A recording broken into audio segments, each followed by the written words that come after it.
হামের word এবং ICU ছাড়াও আরও কিছু ওয়ার্ড আমরা পরিদর্শন করেছি। শিশু হাসপাতালটির অবস্থা, কারণ জানেন যে এটা বাংলাদেশের একমাত্র স্পেশালাইজ শিশু হাসপাতাল। সারা বাংলাদেশ থেকে রেফার করা জটিল রোগীগুলো এখানে আসে। আমরা জানি এই হাসপাতাল 1972 সালে 50টা বেড নিয়ে তার যাত্রা শুরু করেছিল। এখন এই হাসপাতালে বেড সংখ্যা হচ্ছে 700, কিন্তু সারা দেশ থেকে রোগী এখানে রেফার হয়ে আসার কারণে এবং জটিল রোগীগুলো আসার কারণে বিপুল সংখ্যক রোগী তারা ফেরত যান। এখানে তাদেরকে ভর্তি করে চিকিৎসা দেওয়া সম্ভব হয় না, তাদের সেই ক্যাপাসিটি বা অ্যাকোমোডেশন নেই। আউটডোরে বিপুল সংখ্যক রোগী তারা এখান থেকে চিকিৎসা নেন। একটা দিক ভালো আমরা দেখে আসলাম যে হাসপাতালটা পরিষ্কার পরিচ্ছন্ন এবং ফ্লোরের মধ্যে, রাস্তার মধ্যে কোনো বেড ফেলা নেই। এখানে সরকারি হাসপাতালগুলোতে গেলে ভিন্ন দৃশ্য দেখা যায়, এইটা এখানে নেই। আমরা আলাপ আলোচনায় যেটা বুঝতে পারলাম যে এটি একটি স্পর্শকাতর ডেডিকেটেড হসপিটাল, যেখানে নিউবর্ন বেবি থেকে শুরু করে শিশুরাই এখানে ভর্তি হয়। কোনো পরিণত বয়সের লোক এখানে আসেন না, তাদের জন্য আলাদা হসপিটাল। এই অবস্থায় এখানে জটিল রোগী যারা আসে তাদের জন্য পিআইসিইউ আছে, পেডিয়াট্রিক আইসিইউ, এনআইসিইউ, আরও 4টা ডিসিপ্লিনের এইরকম আইসিইউ আছে। কিন্তু তাদের যখন এমআরআই কিংবা সিটি স্ক্যানের দরকার হয় তখন এইখানে তার কোনো সুবিধা নেই, তাদেরকে বাইরের হসপিটালে পাঠাতে হয়। এমনি রোগীগুলা খুব ঝুঁকিপূর্ণ, এরপরে যদি আবার বাইরে পাঠাতে হয় যে কোনো বিপত্তি ঘটতে পারে। অনেক সময় রোগীর ঝুঁকি বিবেচনায় পাঠানো সম্ভব হয় না। ফলে এই যে একান্ত প্রয়োজনীয় জিনিসটাও তারা এখানে পাচ্ছে না। আমরা ইনশাল্লাহ সংসদে এটা নিয়ে আমাদের শিশু সমাজের জন্য কথা বলব ইনশাল্লাহ। এই হাসপাতালটি সরকারি নয়, এটি একটি সংবিধিবদ্ধ প্রতিষ্ঠান। সরকার আগে জানতে পারলাম প্রতি বছর 30 কোটি টাকা এখানে অনুদান দিত, গতবার 2 কোটি কমিয়ে এটা 28 কোটি করা হয়েছে।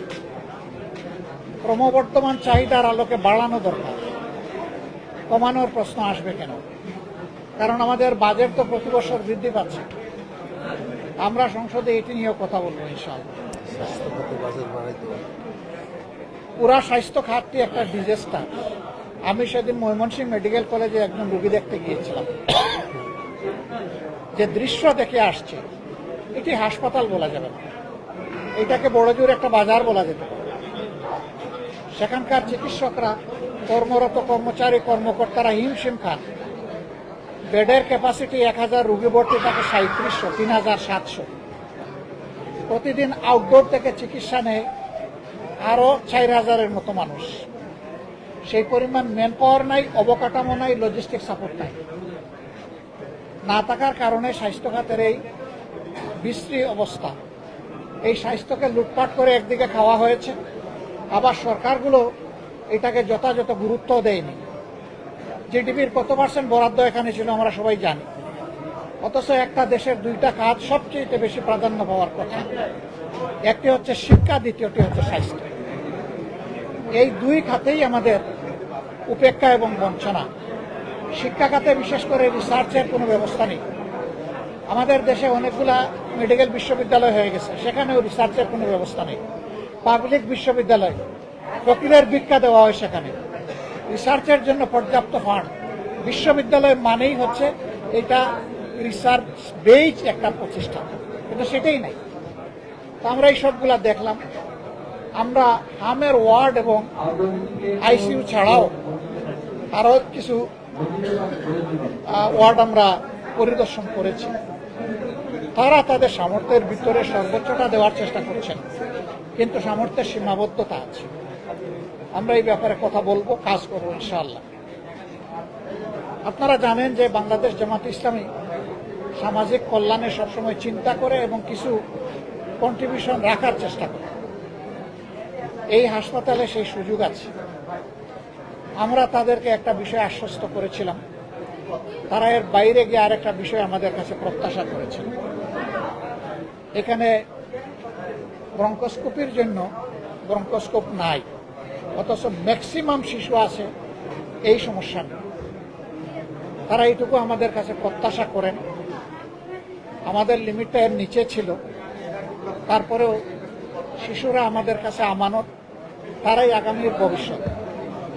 এই শিশুদের প্রতি সম্মান রেখে আমরা ইনশাল্লাহ চেষ্টা করব তাদের এই পরামর্শ, অনুরোধ, দাবি যেটাই বলেন এটা আমরা পরিপালন করতে পারি কিনা। এবং আমরা আশা করব, শুধু আমরা না, যারা এই রাজনীতির ময়দানে আছেন, রাজনীতি কার জন্য? রাজনীতি মানুষের জন্য, দেশের জন্য, সমাজের জন্য, কল্যাণের জন্য। সেখানে শুধু সরকারে গেলে সরকারি ফান্ড দিয়েই রাজনীতি করতে হবে, এই রাজনীতিতে আমরা বিশ্বাস করি না।